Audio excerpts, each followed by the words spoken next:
Tortorella's out, right? So Kooks goes in. Robbie's down. Stenlin is up. Okay. Will you play him in the middle? Stenlin? Yeah. No, he's playing right wing. Okay. Is he with Wenberg by chance? Or? Yeah, we'll start that way. Yeah. I think he played in the preseason maybe once with Wenberg. Did you like him in not that particular game necessarily? remember.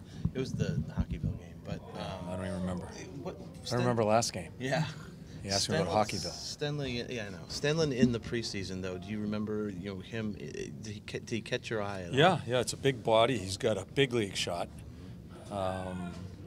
His feet have gotten better. When I first saw him, it's a little deceiving. Just the way he skates, you might think he's slow, but he gets there. I liked him. I think he's got a little. I like the look of him. You know how I feel about that. He's got his ponytail and all crap like that, and I just like the look of him, and I'm anxious to see him play. Man, Bob. Corpy. Corpy isn't it? And Bob tomorrow. I just go one game at a time. You know that. With Corpy, I mean, you've done that. I don't know if it's a couple times, but you did that earlier when you have a back-to-back going Corpy on the first one. Is that kind of the same logic as you used before? No, I just think Corpy deserves another game. I thought he played really well. Okay. What have you've had Riley Nash now for a half season? What were your impressions of his first half? And Who? Riley Nash. It's still a work in progress as far as I'm concerned. I want him to make more of an impact as a player. We've had a couple of conversations about that. I think that we talked a week or so ago just about him trying to take a chance and make a play, hold on to the puck. I think he's improved and is trying to let his game go.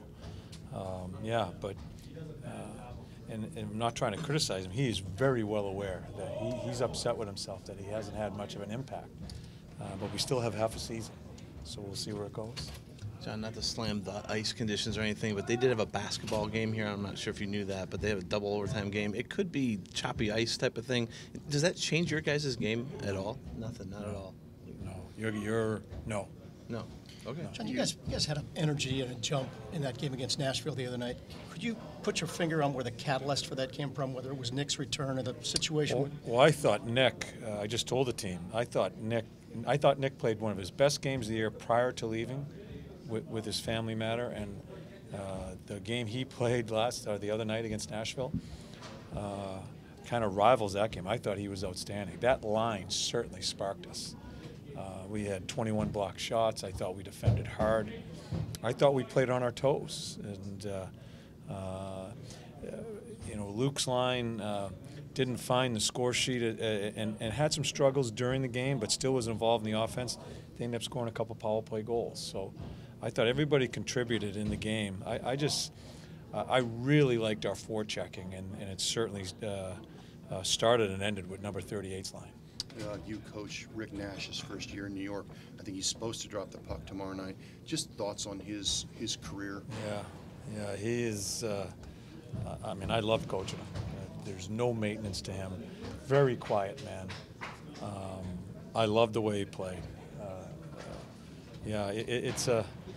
That's a hard one for me because I still think he has hockey left in him, but. I'm excited. We just texted yesterday. I'm excited to see him tomorrow, but I don't have a bad word to. He was a good pro, people mistake him for. Sometimes they think it's lack of intensity because he's just such a quiet guy.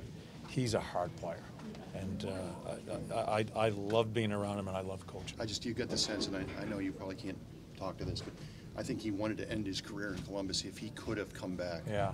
It just seemed like that would have been a story. Yeah, he's going to make a call there, as far as his health, and I'm not exactly sure what it is. Certainly the concussions have come into play. I'm not sure how he feels. We'll maybe chat a little bit tomorrow night, but I loved my time with him, and I just liked the way he competed, and he was just a good, solid pro and had a terrific career. John, big picture league-wide, seeing so many teams place premium on puck moving, swift skating, mobile defensemen. Here, Orpik is going to play his 1,000th game next week, Brooks Orpik.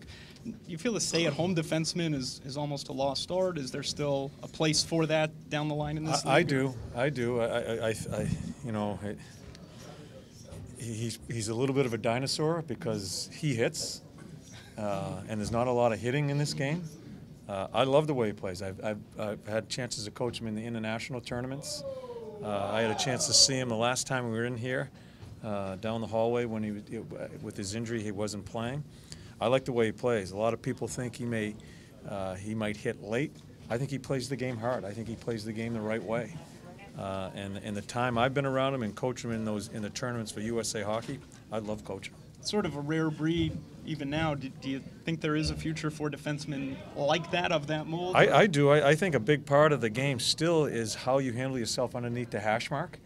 I think that's why, quite honestly, there's a lot of scoring in the game, and I guess that's what the league wants. And I got to be really careful how I word it because I don't want to get in trouble with the league. But sometimes when you get a miserable guy under the hash mark and just play a hard game under there, it helps your team. You know, we got like Savvy with our team is a guy that plays under the hash. I still think you need that, but you just don't see it much anymore.